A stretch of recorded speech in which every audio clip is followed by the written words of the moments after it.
সিং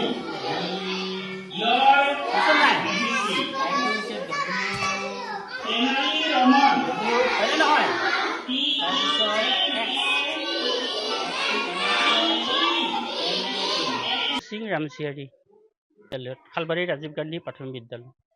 মই 1987 চনৰ পৰা আমাক চৰকাৰে টিউটৰ হিচাপত আমাক নিযুক্তি দিছে। মই এটা পিৰিয়ডত মই 2টা পিৰিয়ড কৰি দিওঁ। এটা পিৰিয়ডতে মই 2টা ক্লাছ মই চলাই দিওঁ। মই এটা ক্লাছত ধৰক মই ডিজিটেলি আগতে মই তাহাঁতক পঢ়াই লৈ পুংখানুপুংখ বুজাই পঢ়াই লৈ তাক মই মোৰ মোবাইলত ৰেকৰ্ডিং কৰি থৈ দিওঁ। পিছতে সেইটো ৰেকৰ্ডিংটো সেইটো ক্লাছৰ কাৰণে প্ৰতিটো ক্লাছত মোৰ প্ৰতিটো ৰেকৰ্ডিং আছে। মোৰ এটা ক্লাছত যদি মই নিজে পঢ়াওঁ, এটা ক্লাছত মই ৰেকৰ্ডিঙৰ থ্ৰু দি সিহঁতক মানে ক্লাছ কৰাই থাকোঁ। ছাত্ৰ ছাত্ৰী আছে আপোনাৰ পৰা 55-60জন ছাত্ৰ ছাত্ৰী।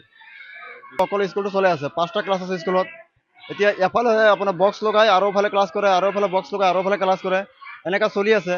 কেতিয়াবা আমি এনেকা শিক্ষক আজিলৈকে চোৱা নাই, এনেকা কষ্ট কৰা শিক্ষক আমি আজিলৈকে চোৱা নাই।